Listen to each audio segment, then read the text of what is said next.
Assalamualaikum warahmatullahi wabarakatuh. Perkenalkan, nama saya Mediana Ayu Kartika, semester 3 dari kelas Ekonomi Pembangunan A, dan saya ingin mempresentasikan tentang sejarah pemikiran ekonomi kaum klasik, dan berikut penjelasannya. Pemikiran ekonomi klasik adalah teriakan lantang di tahun tersebut mengkritik keras pandangan kaum merkantilisme. Skousen tahun 2009 dalam bukunya Sang Maestro, Teori-teori Ekonomi Modern, merkantilis percaya bahwa ekonomi dunia bersifat stagnan dan kekayaan tetap.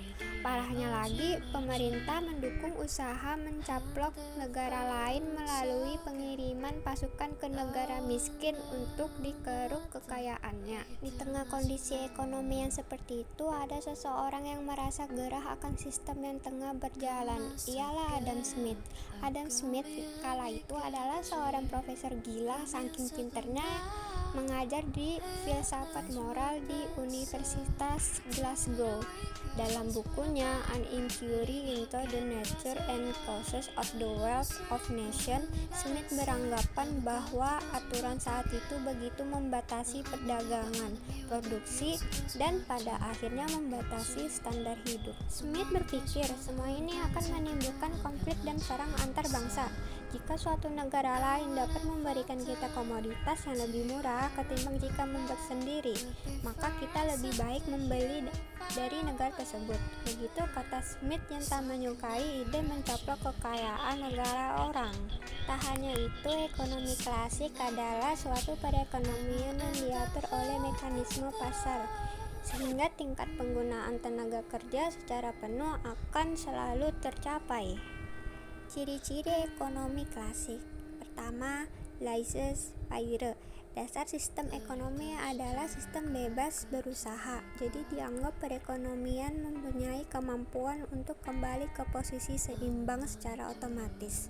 Kedua, pasar bebas. Dalam kondisi pasar bebas, maka akan terjadi full employment atau kesempatan kerja penuh alias tidak ada pengangguran. Ketiga, pelaku ekonomi punya andil. Harga barang ditentukan oleh produsen dan konsumen. Keempat, pemerintah tidak ikut campur.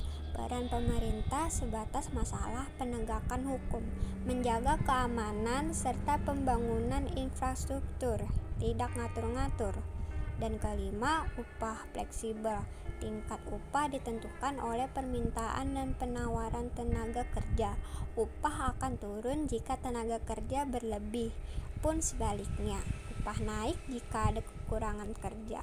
Karakteristik pemikiran ekonomi klasik menurut Skousen. Karakter yang melekat pada pemikiran ekonomi klasik biasanya berfokus pada hak-hak pelaku ekonomi berupa kebebasan, kepentingan diri, dan persaingan. Prinsip ekonomi klasik menurut Skousen. Pertama, penghematan kerja keras, kepentingan diri yang baik, dan kedermawanan terhadap orang lain adalah kebaikan. Kedua, pemerintah harus membatasi kegiatan pada pengaturan keadilan, memperkuat hak milik privat, dan mempertahankan negara dari serangan asing. Ketiga, negara harus mengadopsi kebijakan laissez-faire non-intervensi, yaitu perdagangan bebas pajak rendah dan birokrasi minimal. Keempat, standar klasik emas atau perak akan mencegah negara mendepresiasi mata uang dan agar menghasilkan lingkungan moneter yang stabil di mana ekonomi bisa berkembang. Permasalahan ekonomi klasik.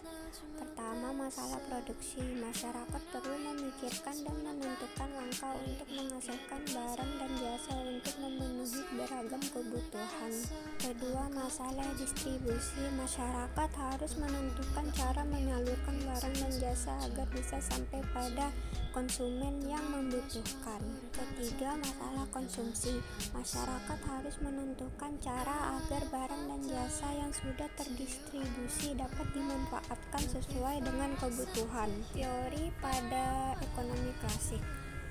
Pertama, Adam Smith. Adam Smith merupakan tokoh yang menyuarakan pentingnya sistem ekonomi liberal atau bebas, yakni sistem ekonomi yang dari campur tangan pemerintah yang diperkuat dengan semboyan laissez faire laissez passer. Kedua, Thomas Robert Malthus. Menurut Thomas Robert Malthus, perkembangan perekonomian suatu negara ditentukan oleh pertambahan jumlah penduduk. Ketiga, David Ricardo. Senada dengan Malthus, David Ricardo berpendapat jika faktor pertumbuhan penduduk yang semakin besar hingga 2 kali lipat akan menyebabkan jumlah tenaga kerja melimpah. Terakhir, keempat, John Stuart Mill. Pandangan Mill sebenarnya mendukung kebijakan pasar bebas. Walau begitu, dia masih bisa menoleransinya adanya intervensi dalam pasar, misalnya pajak alkohol. Sekian pembahasan saya hari ini. Jika ada kurangnya, saya mohon maaf yang sebesar-besarnya. Semoga apa yang saya sampaikan berguna untuk kita semua. Assalamualaikum warahmatullahi wabarakatuh.